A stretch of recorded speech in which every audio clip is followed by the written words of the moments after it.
Nachádzame sa ve výške 1500 feetov a toto, čo vidíš pod nama, to je cesta do Malženíc a do Špačinec. Takže ak si spojil prvú s druhou a tretiu s pátou, hento mesto, na ktoré sa kúkáš, to je Trnava. Toto video proste venujem Trnavčanom. Sám lietam v Trnavskom aeroklube, naučil som sa tu létať a veľakrát si len tak z nudy obletím takto Trnavu dokola. No však, víš čo, dneska poď se mnu. Čo tu budem lítať tak sám? Sadni si sem vedľa mňa a společne si tú Trnavu obletíme spolu. No na čo sa teraz kúkáš, tak to je Trnavský obchvat. A cesta pri našom krídle, ktorú sme akurát minuli, tak to bola cesta do Malženíc a dojdeš s ňu až do Piešťan. Takéto krásne výhľady, to zažiješ jedine, keď lítaš v Trnavskom aeroklube. Naučá ťa tam létať, kľudne aj na vetroňoch, keď sa náhodou bojíš tejto vrtule, ktorú vidíš pred nami, alebo keď už z toho nemáš taký strach, sadneš do takéhoto motoráku, no a brázdiš si tu takto oblohou. Dole, čo vidíš, tak to je tá odbočka na Zavar. No, a toto je rovno Zavarská cesta. A hento tam v diaľke, to je priemyselný park. Víš čo, obletíme to dokola, pretože ja osobne rád lítam takto dokola, pretože neznášam, keď mne niekto lítá nad hlavu, tak ani ja mu nebudem lítať nad hlavu. No však logicky, nerob jednému to, čo nestieš, aby robil aj tebe. Lebo potom, jak správny Trnavák nabehne a obúchá ty kladivo o hlavu. A takže to nebude ani počuť. Poránne, tuk, tuk a máš vybavené. Možno si položil takú otázku, prečo asi letím ve výške 1500 feetu. Podľa prepočtov, ktoré ma učili na MTF-ke, tak to je asi pol kilometra nad morem. No a keďže v letectve máš kopu všelijakých pásem, musíš ty pásma dodržávať. No a nad Trnavu sa nachádza také jedno zaujímavé pásmo, volá sa, že téma Bratislava 1. No a keď chceš letiť vyšší, no a teraz asi si zapchaj uši, ak si správny Trnavák, musíš pochopiť tú vec, že nad Trnavu je Bratislava. To sa teraz asi ťažko očúva, ale áno, nad Trnavu je také pásmo, že Bratislava. No a keď chceš leteť vyšší a pýtať sa Bratislavákov, že očúvaj, môžem si obletieť tú moju Trnavu dokola. Nuž, tak sa musíš ozvať Bratislavákom. Ale potom je tu ešte takáto možnosť. Tých 1500 feetov, to je asi tých pol kilometra nad morom, no a približne 300 metrov nad zemu. Takže my letíme ve výške asi tak 300 metrov nad zemu a tam je neriadené pásmo, volá sa to, že G-čkové pásmo. No a my si tu môžeme krúžiť nad našou Trnavou, koľko len steme. A nemusíme sa teda Bratislaváko pýtať, že očúvaj, môžem sa obletieť okolo Trnavy?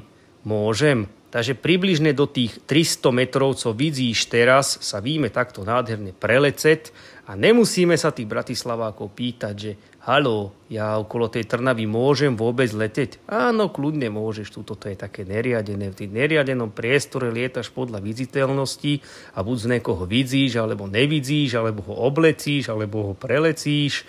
No a teraz napríklad, tak jak kúkáš sa takto na Modránku, tuto dole pod nami je Modránka, toto tiež nejaké také obchody tam pod nama, no tak to kľudne môžeš lítať a nemusíš o tom ani moc vyprávať proste.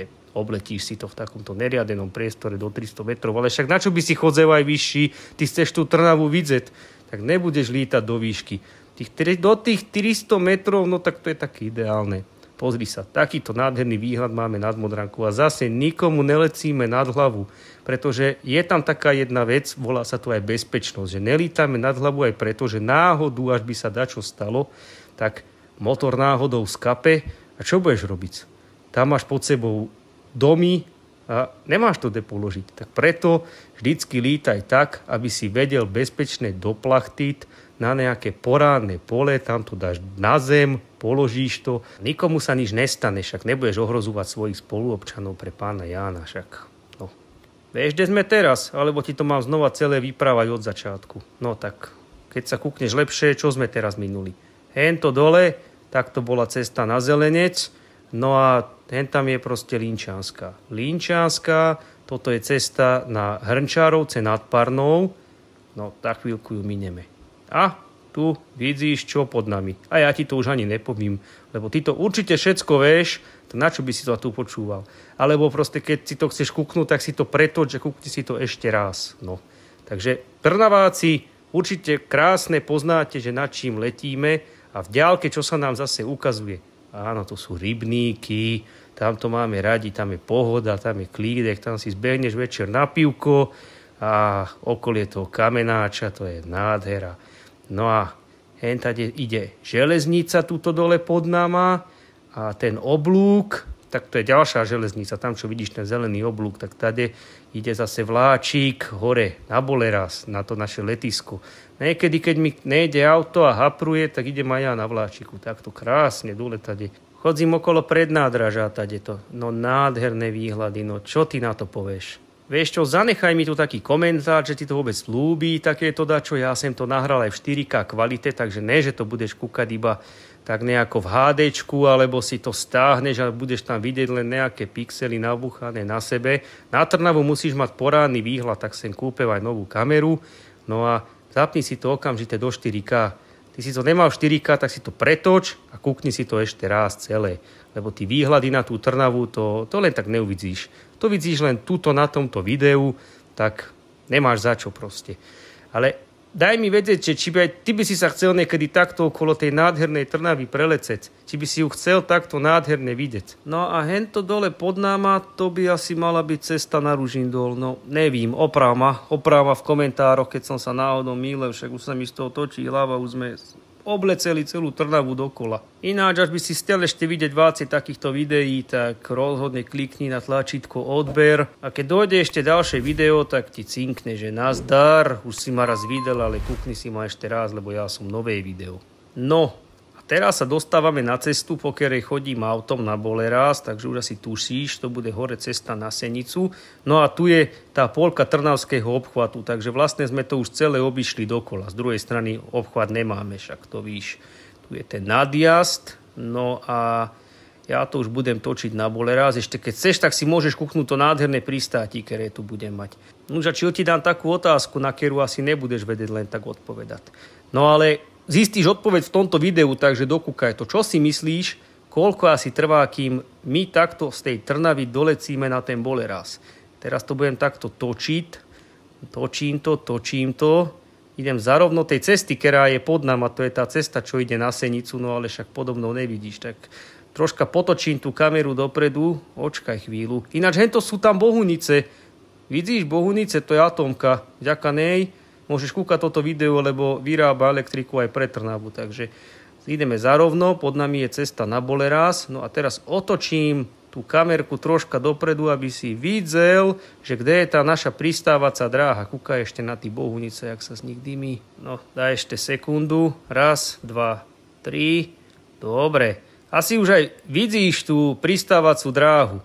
No, to zelené čudo tam pred nama, tá dlhá lajna zelená, tak to je Bolerázske letisko. Povedal by si, že to bude takto blízko? Proste keď aj náhodou by sme leteli okolo Trnavy spolu a tebe by ostalo špatné, akože možno aj z toho, že tá Bratislava je tam hore nad nami a že ho musíš prosiť niekedy, že môžem sa preleteť na tú Trnavu. No ale však, jak som povedal, do 300 metrov, pohodička, to krásne výhľady na Trnavu, hoci kedy naplánuješ let a ideš. Dobre, pripravujeme sa na pristáti. To, čo vidíš, že mi tam bliká to červené, tak to už pomaly mi dochádza, ale benzín. Takže len tak som sa tam doplazel na rezerve. Takže úplne kúsoček, keď aj náhodou už letíš len na rezervu, tak za 2 minúty pristávaš na tomto letisku na Bolerázi. To ale znamená, že aj opačne. Keď odštartuješ, tak za 2 minúty si pri Trnave. Víš to, akože koľko ideš tam, toľko ideš aj naspák. Tak to je úplne rovnaké. No a pozri sa, vychutnaj si se mnou toto nádherné pristáty. Ja som sa naučil lítať v tomto aeroklube a proste chcel som, aby Trnava mala toto úžasné video, ktoré priblíži Trnavákom, ako asi to vyzerá, keď odštartuješ z Bolerázskeho letiska, z Trnavského aeroklubu, ktoré vlastne ten Trnavský aeroklub, on nese meno tej Trnavy, takže to by bola hanba, keby takéto video neexistuje. A už existuje, takže to hanba není. Jak som ti aj povedal, zanechaj tu komentár, že ti takéto trnavské video ľúbi a možno sa už nikdy neuvidíme, keď neklikneš na to tlačítko odber, takže určite ma podpor odberom a ja vytvorím váce a váce takýchto videí. Už som 2 ľudí motivoval, aby začali lítať a vím, že tých záujemcov tam o takéto lítanie je o mnoho vácej. Takže tvorbou takýchto videí motivujem ľudí, aby neostali ich sny len tak pri zemi, ale aby s tými ich snami leteli až do oblakov. Kúkáš sa správne na tú dráhu, hen tam sú už také vlajočky, čo hovoria, že toto je prach dráhy. To predtým sa nachádza, že predpolie.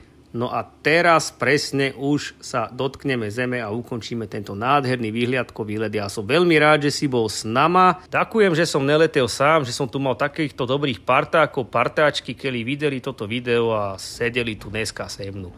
Tak, nazdar a jak sa teda vraví, Trnava do teho.